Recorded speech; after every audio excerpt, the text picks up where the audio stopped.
Assalamualaikum warahmatullahi wabarakatuh. Jumpa lagi dengan saya Ahmad Kardiman di Adkar Channel. Ilmu akidah atau yang juga dikenal dengan ilmu kalam memiliki pembahasan yang sangat luas.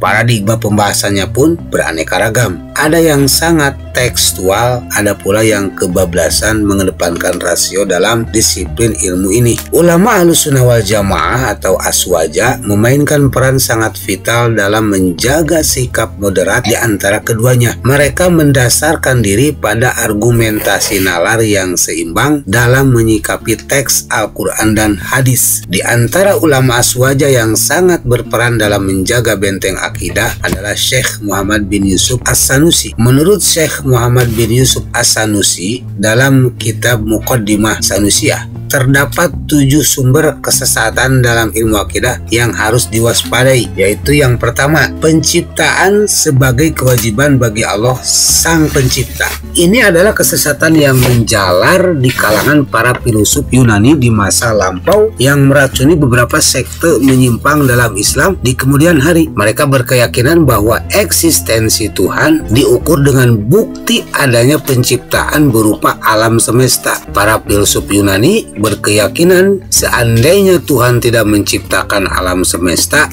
maka Tuhan tidak diyakini ada. Selain itu, mereka juga berkeyakinan bahwa alam semesta dan Tuhan adalah dua entitas yang saling terkait dan wujud secara bersamaan. Dengan dalih inilah mereka menyatakan alam adalah qadim, dahulu, sebagaimana Tuhan. Para filsuf menggambarkan hal ini dengan 2 jalur analogi, yaitu yang pertama, pendekatan asal muasal atau ilat. Mereka meyakini bahwa Tuhan adalah entitas asal muasal atau ilat dari terciptanya alam semesta, sehingga mereka meyakini Tuhan dan alam semesta adalah satu kesatuan yang wujud di waktu yang sama atau zaman azali. Hal ini dianalogikan dengan bergetarnya jari manusia dan cincin yang dipakai secara bersamaan tanpa ada jeda waktu di antara keduanya. Yang kedua, pendekatan tabiat, tab'i. Mereka meyakini bahwa Tuhan adalah entitas yang terpaksa dan menjadi sebuah keharusan untuk menciptakan alam semesta agar dapat diakui sebagai Tuhan. Dalam artian, mereka meyakini bahwa Tuhan tidak memiliki pilihan lain selain menciptakan alam semesta. Hal ini dianalogikan dengan api yang membakar kayu, yang seandainya api tak dapat membakar kayu, tentu api tersebut tak dapat diakui sebagai api secara tabiatnya. Tentu di sini ulama aswaja menolak pendapat para filsuf tersebut, karena menurut ulama aswaja, Allah menciptakan alam semesta sebagai bentuk pilihan yang Allah kehendaki, bukan atas dasar keterpaksaan ataupun kewajiban. Sebagaimana dalam Al-Quran, wa rabbuka yakhluqu ma yasha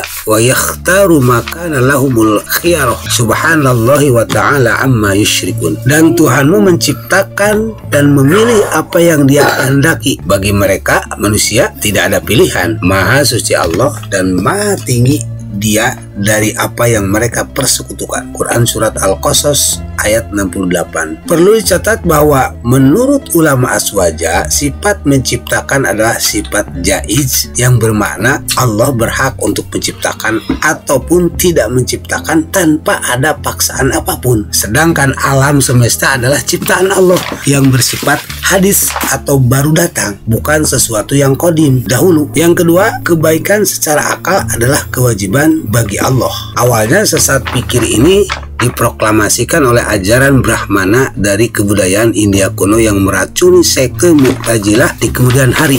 Mereka berkeyakinan bahwa Tuhan harus menciptakan hal yang baik secara akal, sehingga mereka meyakini ajaran yang diajarkan Tuhan harus baik secara akal dan Tuhan tidak boleh berbuat buruk dalam bentuk apapun. Karena itu, ajaran Brahmana melarang pemeluknya memakan daging hewan, karena tidak mungkin ajaran Tuhan mengajak mereka menyembelih hewan. Menurut mereka, menyembelih hewan adalah perbuatan buruk secara akal karena menyakiti makhluk lain.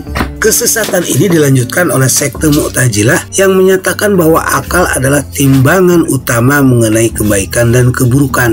Maka menurut sekte Mu'tazilah, syariat harus sesuai dengan kebaikan dan keburukan secara akal. Selain itu, Tuhan juga tidak boleh menimpakan musibah ataupun keburukan kepada hambanya karena hal tersebut buruk secara akal. Ulama Aswaja menolak paham tersebut. Menurut ulama Asy'ariyah, baik dan buruk adalah berdasarkan syariat Islam, maka tidak ada keburukan secara syariat kecuali hal tersebut adalah larangan yang ditetapkan oleh syariat, serta tidak ada kebaikan secara syariat kecuali hal tersebut adalah perintah yang diserukan oleh syariat. Ketiga, mengikuti ajaran yang sesat berdasarkan fanatisme. Kesalahan yang sering dilakukan oleh pengikut aliran sesat adalah mereka terlalu fanatik dengan ajaran sesat yang mereka ikuti tanpa menimbang kesalahan akidah mereka. Padahal seandainya mereka mau memikirkan kembali hujah argumentasi ilmiah para ulama Aswaja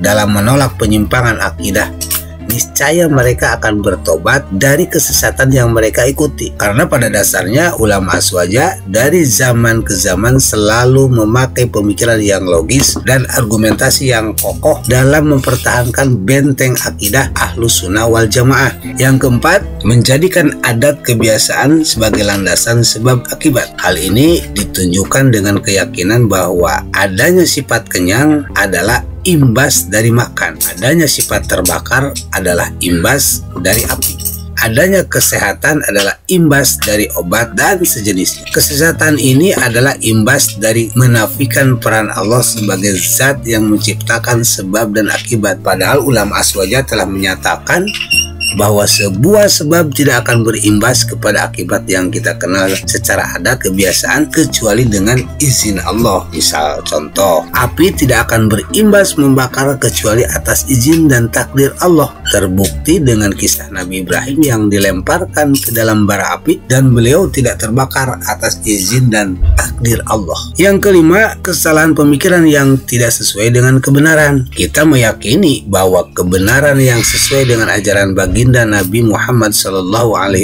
adalah ajaran yang dilestarikan oleh Ahlus Sunnah wal Jamaah. Karena hal itu, sekte-sekte yang melakukan penyimpangan akidah umumnya adalah imbas dari pemahaman yang salah dalam memahami ilmu akidah yang benar. Misalnya, kesesatan sekte Khawarij dengan pemikiran radikalnya dan sejenisnya yang tentu berbanding terbalik dengan ajaran Aswaja yang moderat. Yang keenam, memahami agama sebatas pemahaman tekstual. Kesesatan pikir ini digaungkan pertama kalinya oleh sekte Khawarij, yakni ketika mereka berambisi untuk membunuh para pemimpin muslim dengan dasar dalil tekstual la hukma illallah, tidak ada hukum selain hukum Allah. Kemudian kesesatan ini dilanjutkan oleh sekte Mujassimah Wahabi serta pengikut yang memahami Al-Quran dan hadis sebatas tekstual belaka. Misal contoh, mereka memahami Allah memiliki anggota tubuh sebagaimana makhluk. Allah bertempat di arsy, serta mereka juga menolak adanya takwil dalam memahami Al-Quran dan sejenisnya. Dan ulama Aswaja telah berulang kali mematahkan argumentasi mereka. Yang ketujuh, kelemahan dalam memahami dasar logika akal. Kesesatan ini banyak terjadi lantaran mendasarkan diri pada tahayul ataupun ajaran di luar agama Islam. Padahal dengan nalar logika terendah pun dapat mematahkan argumentasi kesesatan mereka. Misalnya, secara logika, Tuhan adalah zat yang tidak mungkin tersusun dari bagian-bagian. Maka seandainya Tuhan tersusun dari bagian-bagian sebagaimana makhluknya, niscaya dia membutuhkan pencipta lain yang dapat menyusun tubuhnya. Dan ini tidak mungkin secara akal, karena pada dasarnya Allah memiliki sifat mukhalafatul lil hawadis, berbeda dari makhluknya. Wallahu a'lam bissawab. Assalamualaikum warahmatullahi wabarakatuh.